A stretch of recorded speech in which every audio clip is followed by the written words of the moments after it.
Question दिया है हमें, the Young's modulus of steel is twice that of brass. Two wires of same length and of same area of cross section, one of steel and another of brass are suspended from the same roof. If we want to lower ends of the wire to be at same level, then the weights added to the steel and brass wires must be in the ratio of. देखिए यहाँ पे question में क्या कहना चाहता है कि हमारे पास में दो वायर हैं जो कि एक रूफ से टांग रखे हैं. रूफ एक ही है और एक से दो वायर उन्होंने टांग रखे हैं. ये हमारे पास में मान लीजिए स्टील का वायर है और ये मान लेते हैं हमारे पास में ब्रास का वायर है. राइट, स्टील के लिए हम लोगों ने एस लिखा है और ब्रास के लिए हम लोगों ने बी लिखा है. अब इसमें इन्होंने ये बोला है कि दोनों वायर की जो लेंथ है और जो क्रॉस सेक्शन एरिया है वो दोनों सेम है. यानी कि जो लेंथ है और जो एरिया है वो सेम है दोनों वायर के लिए. ठीक है, सेम फॉर बोथ वायर्स. ये अपने को गिवन है सिचुएशन. अब इसके बाद में इन्होंने ये बोला है कि जो यंग्स मॉड्यूलस है स्टील का वो ट्वाइस है दैट ऑफ द ब्रास. यानी कि यंग्स मॉड्यूलस ऑफ स्टील यानी कि वाई है एस का. यंग्स मॉड्यूलस ऑफ स्टील को हम लोग वाई ऑफ एस लिख सकते हैं. ये जो है ये क्या है, twice of Young's modulus of brass यानी कि 2 इंटू वाई भी हम लोग कर देंगे. ये सिचुएशन अपने को क्वेश्चन में गिवन है. ठीक है, और एल और ए यानी कि लेंथ और एरिया दोनों सेम है दोनों वायर के लिए. अब क्वेश्चन में हमसे पूछा क्या है कि आपको स्टील के वायर और ब्रास के वायर के ऊपर जो वेट हैंग करना है, यानी कि यहाँ पे W1 मान लो, यहाँ W2 मान लो, या फिर यहाँ पे हम लोग WS और यहाँ पे WB लिख सकते हैं. ठीक है, ब्रास के वायर के लिए WB और इसके लिए स्टील के वायर वाले में WS कर देंगे. तो यहाँ पे आप लोग जब वेट टांगोगे इसके ऊपर तो वेट टांगने पर दोनों का जो लोअर एंड हो वो सेम लेवल पे होना चाहिए. यानी कि देखो यहाँ पे क्या होगा कि ऑब्वियस ये बात है कि अगर आप स्टील के वायर पे और ब्रास के वायर पे दोनों पे अगर कोई वेट टांगते हो, वेट टांगना यानी कि एक तरीके से वहाँ पे क्या करना, फोर्स लगाना है. तो फोर्स लगाने पर क्या होगा कि दोनों स्ट्रेच होंगे, मतलब दोनों की लेंथ इंक्रीज होगी. तो क्वेश्चन में ये कहना चाह रहा है कि दोनों की जो लेंथ में इंक्रीज आए वो सेम आना चाहिए. दोनों की लेंथ में जो इंक्रीज आए वो सेम आना चाहिए. यानी कि जो डेल एल है एस के लिए वो इक्वल होना चाहिए डेल एल ब्रास के लिए. मतलब दोनों का जो एक्सटेंशन हो वो इक्वल हो. अब इक्वल क्या कब होगा, जब दोनों में जो वेट होगा वो अलग अलग लगेगा. तो आपको वही बताना है कि वो जो वेट आप ऐड करोगे उस वेट का रेशियो क्या होगा, वो चीज़ आपको निकालनी है. करेक्ट, ये अपने को क्वेश्चन में फाइंड आउट करना है. अब देखिए इसको हम लोग सॉल्व कैसे करेंगे. सबसे पहली बात यहाँ पे इन्होंने यंग्स मॉड्यूलस दे रखा है तो हम कहीं ना कहीं यंग्स मॉड्यूलस का फॉर्मूले का यूज़ करेंगे. तो देखिए हमारे पास में y इज इक्वल टू होता है F upon A into L upon del L. ये हमारे पास में यंग्स मॉड्यूलस का फॉर्मूला होता है.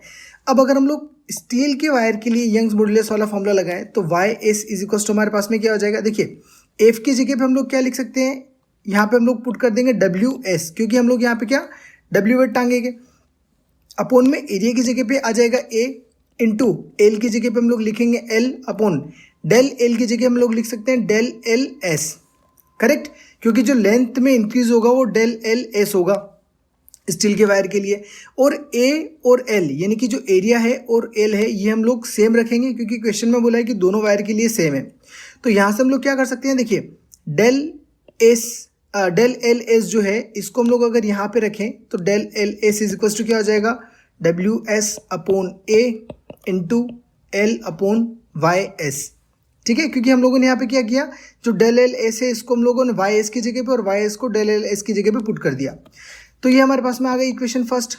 अब इसी तरीके से हम लोग ब्रास के वायर के लिए करेंगे तो Y B is equal to क्या हो जाएगा, W B upon A into L upon del L. यहाँ पे भी क्या लिख लेंगे हम लोग, बी लिख देंगे बेस में. ठीक है, तो यहाँ पर भी सेम सीन हो जाएगा, del L B is equal to हो जाएगा हमारे पास में W B upon A into L upon Y B. ये हो गई इक्वेशन सेकंड. अब देखिए यहाँ पे हम लोगों ने एरिया और लेंथ को दोनों को सेम रखा है क्योंकि क्वेश्चन में अपन को बोला हुआ है कि जो लेंथ है और क्रॉस सेक्शन एरिया है दोनों वायर के लिए वो सेम है. इसलिए हम लोगों ने यहाँ पे क्या करा, ए और एल को दोनों इक्वेशन में सेम रखा.